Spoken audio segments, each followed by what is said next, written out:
Thank you, Mr. Chair. And Mr. Butler, good to see you here at committee. Can you talk a little bit about the affordability crisis? People know that housing is very expensive in Canada, but I'd like to hear some of your street level experience with young people trying to buy homes. I fear that we have actually already descended into a country where in many cities there are really two kinds of families: those who already own real estate and those that may never will, because it's families through co-signing and sharing equity in existing homes that make home ownership or what it takes to make home ownership possible. Can you comment on at the individual consumer level about the challenges and barriers to home ownership? When I started in the mortgage business nearly 30 years ago, there was a constant flow of people coming to mortgage brokers who are the assistant manager at a Loblaws or a practical nurse. There was a number of people with absolutely medium level incomes that were easily accessed housing through CMHC and other means. These people don't exist anymore. Without family help, without co-signers, without significant gifts of down payment, in major centres across Canada, there are no opportunities for people of a moderate income, of the $55,000 to $65,000 income. There is really no opportunity for these people to enter the housing market, except in the very most tiny, microscopic levels of living in a sub 500 square foot condominium. And that's a tragedy. That's all you can describe it. Over the last 9 years, have we now got to the point where home ownership is no longer a reasonable middle class expectation? For young people, it's gone, unless they have significant help from their family. Will increasing insurable mortgage ceiling to $1.5 million and extending the amortization period over which people can repay the money, will that change the or increase access for middle class people to become homeowners on their own?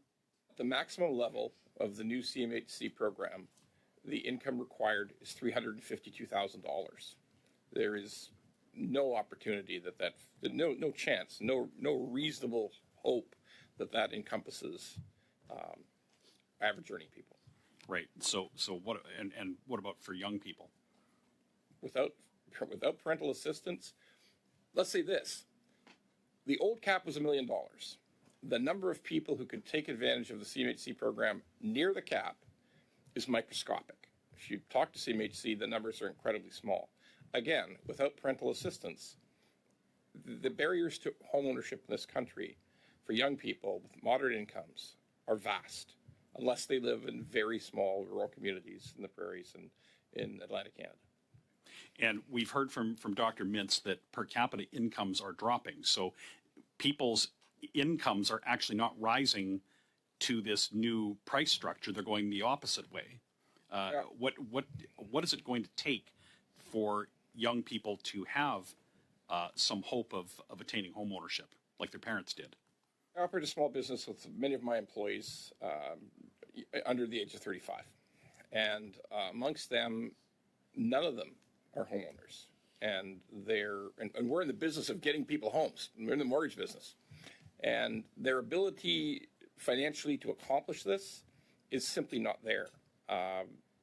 There has to be major changes, structural changes.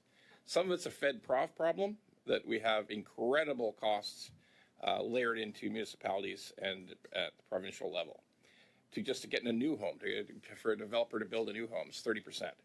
So unless we start to approach some of these critical issues, it's unlikely they're going to improve.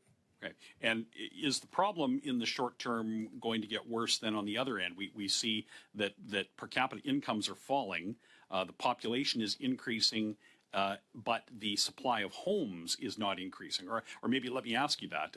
What do you have from your experience? Can you tell us about the supply of homes? The supply of homes in Ontario and British Columbia is, in 2025, will go into a kind of a free fall. The whole building structure of homes in these provinces is 80% high-rise in those two very populous provinces. And high-rise has stopped. In the last 10 months of this year, of 78 sales offices that opened to sell condominium units in the city of Toronto, 75 just shut because there was no sales, no ability to sell enough, pre-sell enough units to get to the point that they could commence construction. So we're going to reach a point in 4 years where I've seen the estimates, where the total number of new homes constructed in Ontario, in the 416, will be 1,550 homes in 2029.